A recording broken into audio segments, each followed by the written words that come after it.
It is 5:47 in the evening on January 23rd, 2007. The temperature in Greeley, Colorado, has dropped below freezing. The parking lot outside the Colorado State Employees Credit Union sits mostly empty.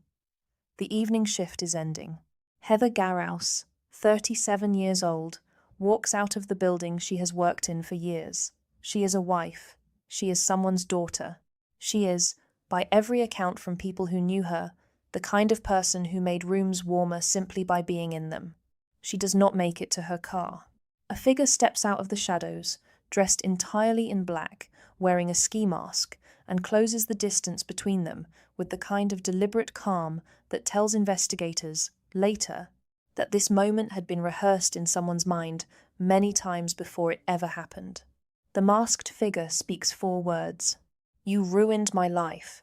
What happens next changes everything for 2 families, ends one career, fractures a community built on trust, and raises a question that will take a jury less than 6 hours to answer. Who could hate Heather Garraus enough to do this? The answer was someone who answered emergency calls for a living. Someone trained to stay calm under pressure. Someone who knew how law enforcement worked because she worked alongside them every single day. If you're new here, this channel covers cases that go deeper than the headlines. Subscribe now and turn on notifications so you never miss an episode.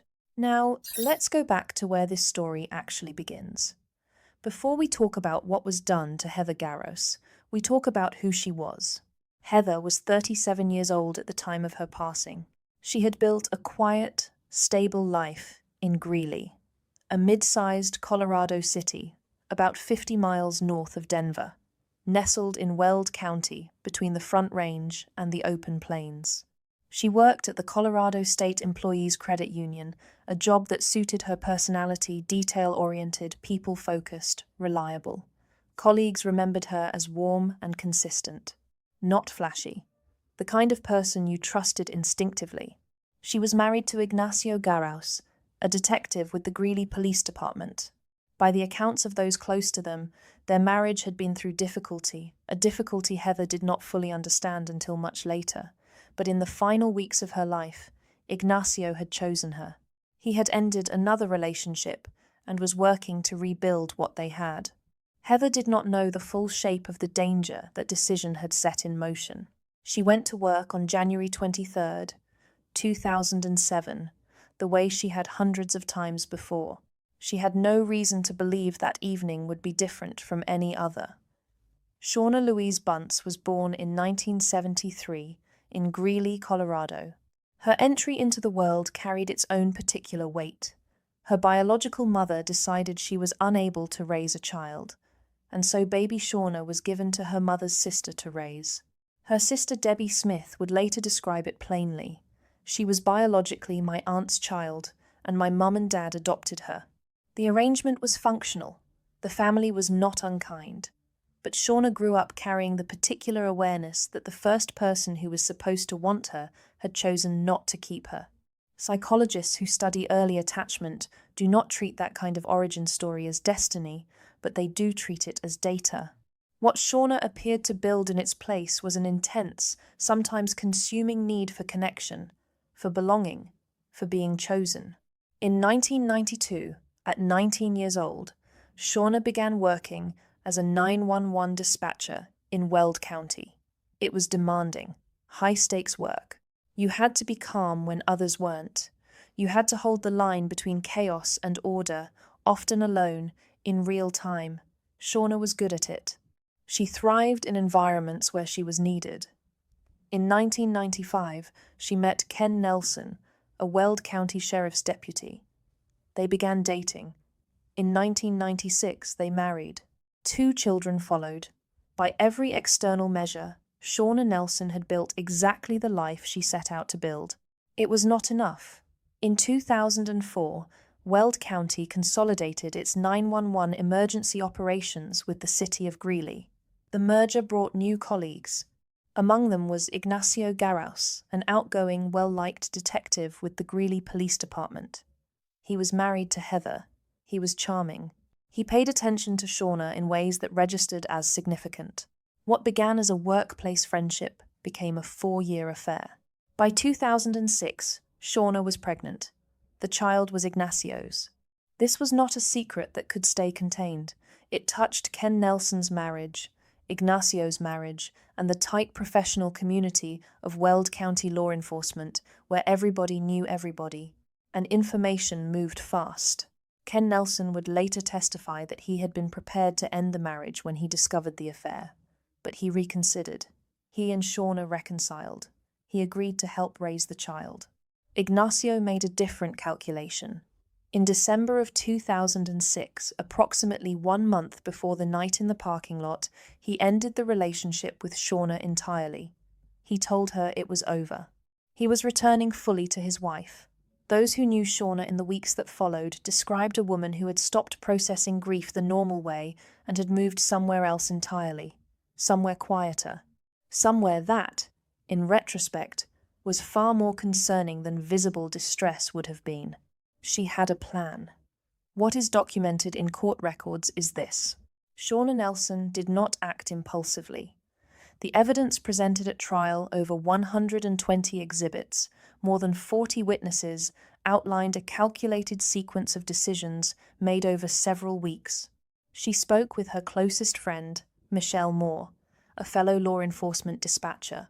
Moore would later testify that she and Shawna had discussed, in explicit terms, how to carry out a plan against Heather Garraus. Moore provided advice about avoiding forensic evidence. She counseled Shawna on what not to leave behind. There had been an earlier attempt. The day before January 23rd, Moore was linked to a plot that did not materialize.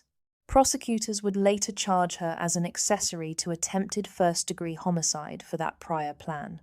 Shawna also thought about what came after. She knew law enforcement. She understood how investigations worked. And so, on the night of January 23rd, she made a series of choices designed to redirect suspicion. She drove her husband Ken's pickup truck, a vehicle she reportedly disliked. She wore Ken's clothing, his baseball cap, his socks, his underwear. She wore men's shoes, a size that did not fit her, and left them at the scene. She dressed in all black. She wore a ski mask. Ken Nelson, who would later testify against his wife, put it in terms that require no interpretation. Why else would she be wearing my underwear, wearing my socks, my baseball cap, and drive my truck that she hated? The plan was to end Heather Garraus's life, and, if everything went accordingly, to have Ken Nelson investigated for the act. At approximately 5:47 in the evening, Heather Garraus walked out of the Colorado State Employees Credit Union at the end of her shift. The masked figure was waiting. Witnesses who were present in or near the parking lot recalled that the figure in black approached Heather directly, closing the distance without hesitation. The figure spoke. "You ruined my life. Get on the ground." Heather Garraus went to her knees. She was struck by 2 rounds from a .40 caliber Glock Model 22. She was transported to a nearby medical facility and pronounced deceased shortly after arrival. The weapon used was the same model issued to Weld County Sheriff's deputies. Ken Nelson was, in a detail that would later take on an almost unbearable irony, the officer who first pulled over Shawna that evening while she was still driving his truck, still wearing his clothing. He did not detain her. He would later be arrested for failing to hold her and for handling the weapon, though he was ultimately cleared of all charges after his wife's conviction. The investigation moved quickly. The Greeley Police Department, the same department where Ignacio Garraus had worked, opened the homicide investigation immediately. But the case was handled with extraordinary care, precisely because of how many overlapping professional relationships were involved. The potential for conflict was everywhere. Investigators focused on Shawna Nelson early. The motive was not subtle. A woman scorned by a man whose wife had just been killed. Her proximity to law enforcement was treated not as an obstacle, but as a factor. Someone with inside knowledge might take specific steps that an ordinary person wouldn't think to take. The men's shoes left at the scene told a story. The truck, documented near the scene, told another. Michelle Moore's decision to cooperate with prosecutors told the rest. On July 26, 2007, 6 months after Heather Garraus was killed, Shawna Nelson was taken into custody and charged with first-degree homicide. She pleaded not guilty. The trial of Shawna Nelson began on February 21, 2008 in Fort Collins, Colorado. The venue had been moved from Greeley due to the extensive local coverage and the deep connections all parties had to the Weld County law enforcement community. The prosecution built its case methodically. More than 40 witnesses took the stand. 120 exhibits were entered into evidence. The forensic record was substantial. The circumstantial architecture was dense. The most consequential testimony came from Michelle Moore, Shawna's former best friend. Moore had accepted a plea arrangement she would plead guilty to being an accessory to a crime in exchange for her cooperation. She testified, in open court, that she and Shawna had explicitly discussed how to carry out the act and how to avoid detection afterward. The defense attempted to undermine Moore's credibility, suggesting that she had her own motivations to mislead the court and that the forensic evidence was not conclusive. They painted their client as someone who was being set up by those with more to gain. The jury did not agree. On March 3, 2008, after 6 hours of deliberation, the jury returned a verdict, guilty of first-degree homicide. Shawna Nelson sat at the defense table and did not move. A witness in the courtroom, Carol Rose, described the moment this way. When they read the verdict, she just sat stone-cold sober, didn't flinch, no emotion, no nothing. Judge Roger Klein addressed her directly at sentencing. His words were precise. You carried out this plan with great planning and deliberation. You deserve to serve every day of the sentence I am about to impose. She was sentenced to life in prison without the possibility of parole.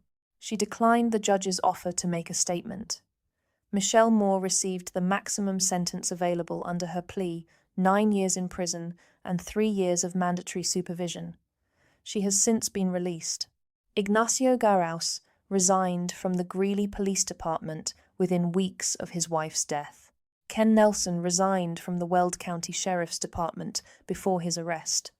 After being cleared of all charges, he divorced Shawna Nelson and relocated out of state with their children. The child Shawna and Ignacio had together was left to navigate a world defined by decisions made long before that child could understand any of them. Heather Garraus, 37 years old, who went to work on January 23, 2007, the same way she had always gone to work, did not get to see any of what followed. What this case leaves behind is not mystery. The evidence was clear. The verdict was swift. The sentence was final. What it leaves behind, instead, is a set of questions that the facts alone cannot answer. About what desperation looks like when it has access to professional training and institutional knowledge. About what it means when the people who answer emergency calls, the calm voices on the other end of the line, are themselves capable of things that would generate those calls. And about Heather Garraus, who deserved better than to become the answer to someone else's question about whether she would be missed. She was. She is. If this case stayed with you, leave a comment below. Share this video with someone who follows true crime. And if you haven't subscribed yet, do it now. New cases drop every week, and you don't want to come in mid-story.